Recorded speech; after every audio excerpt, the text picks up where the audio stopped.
Every single time I book a flight to go visit my kids, I am terrified of the seat selection screen. If I do not pay that extra $60, they automatically stick me in the middle seat, right at the back of the plane, wedged between the bathrooms. It feels like a punishment for being on a budget. And I have read all those online travel blogs claiming if you just ask the gate agent very nicely and hand them a box of chocolates, they will move you to an aisle seat.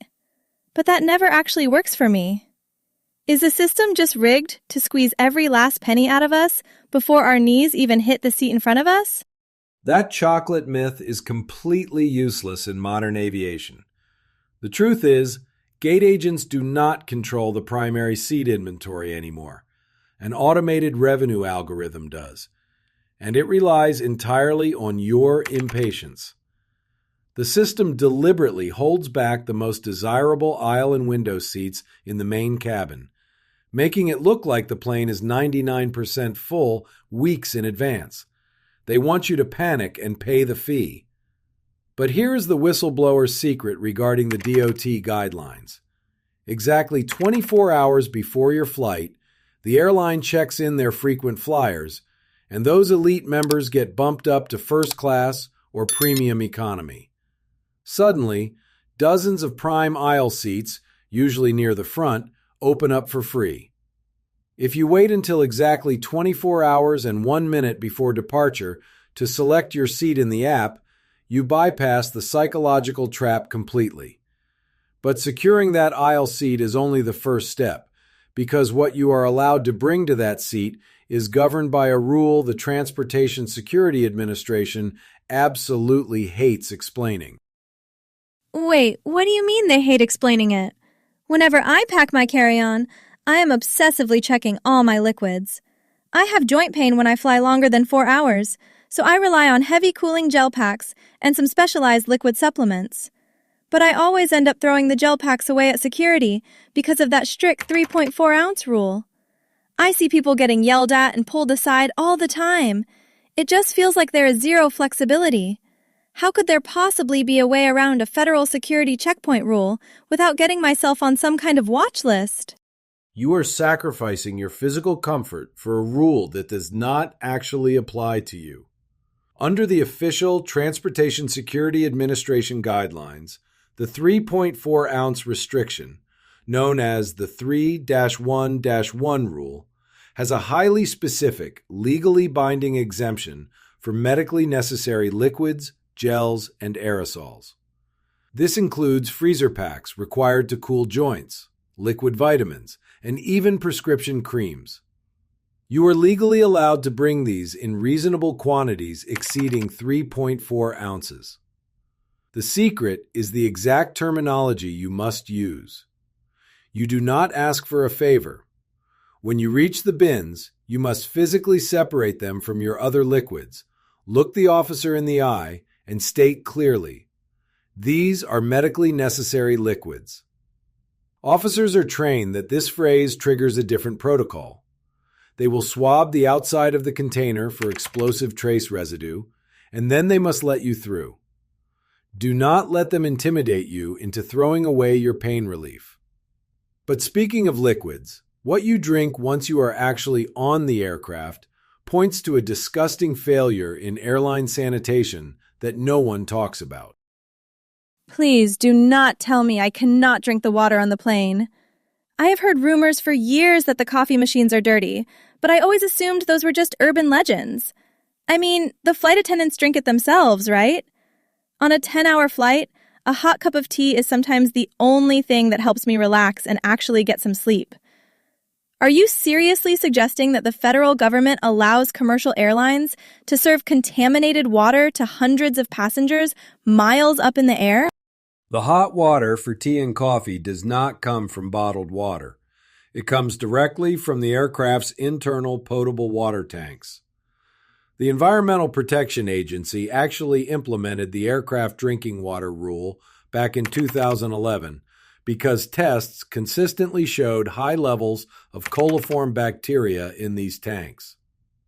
The reality is, the hoses used to fill the potable water are frequently stored right next to the hoses used to empty the lavatory waste on the tarmac.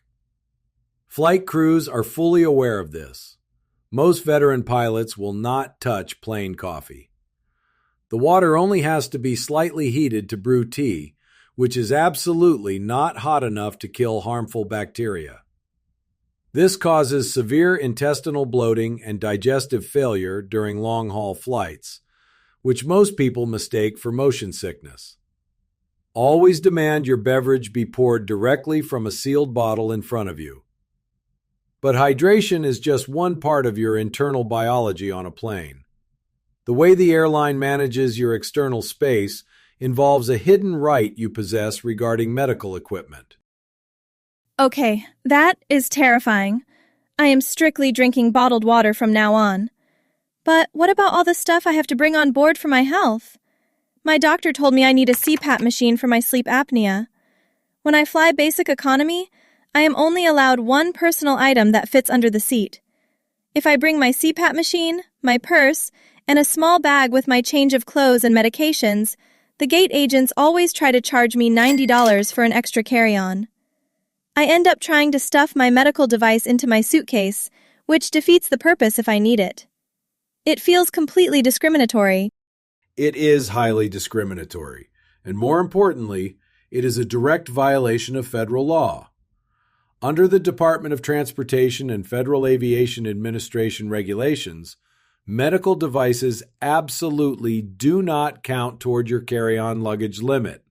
Ever. This includes CPAP machines, breast pumps, portable oxygen concentrators, and mobility aids.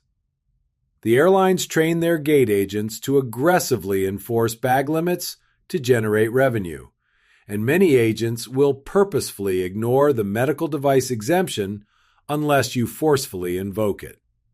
If a gate agent attempts to charge you for a bag containing medical equipment, you must firmly tell them, under the Air Carrier Access Act, this is an exempt medical device.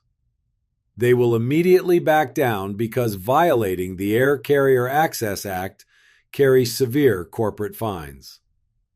You can board with your personal item, your carry-on, and your medical bag for free.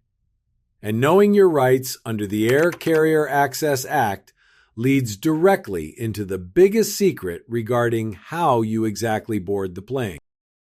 The boarding process is the absolute worst part of the trip for me. By the time they call my boarding group, which is usually group 6 or 7, I am already exhausted from standing in the terminal. When I finally get to the plane, all the overhead bin space is completely gone, and people are shoving past me while in the aisle. I have arthritis in my left knee, so trying to rush to my seat and dodge heavy bags is genuinely painful. But I am not in a wheelchair, so I never feel like I am allowed to use those early pre-boarding announcements. This is the most misunderstood rule in modern travel.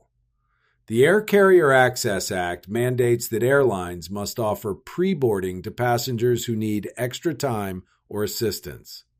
The law explicitly forbids the airline from asking for proof of a disability, and it specifically does not require you to be in a wheelchair.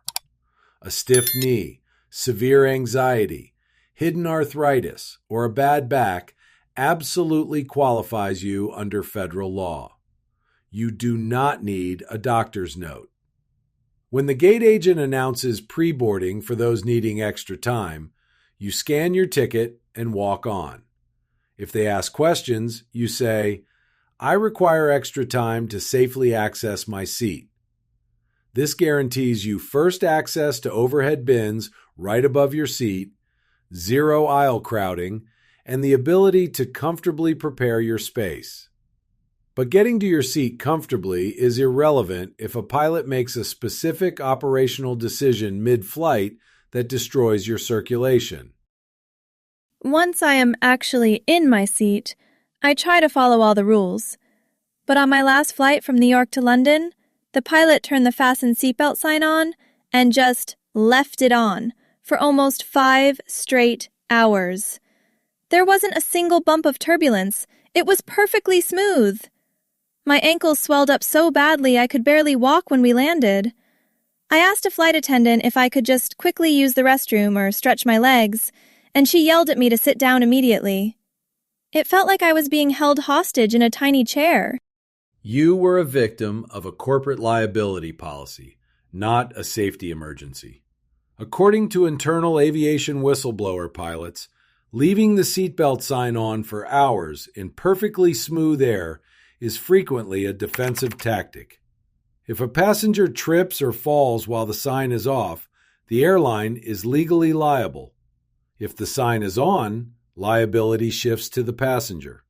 But sitting immobile for 5 hours drastically increases your risk of deep vein thrombosis, a potentially fatal blood clot. Federal Aviation Administration rules state you must comply with crew member instructions, but the legal reality is nuanced. If the air is visibly smooth and the sign has been on for hours, many veteran travelers know standard protocol. You ring your call button, inform the flight attendant calmly that you are experiencing severe joint cramping and must use the lavatory to prevent a medical issue. By explicitly claiming a physical medical need, you put the liability back on them if they deny you access.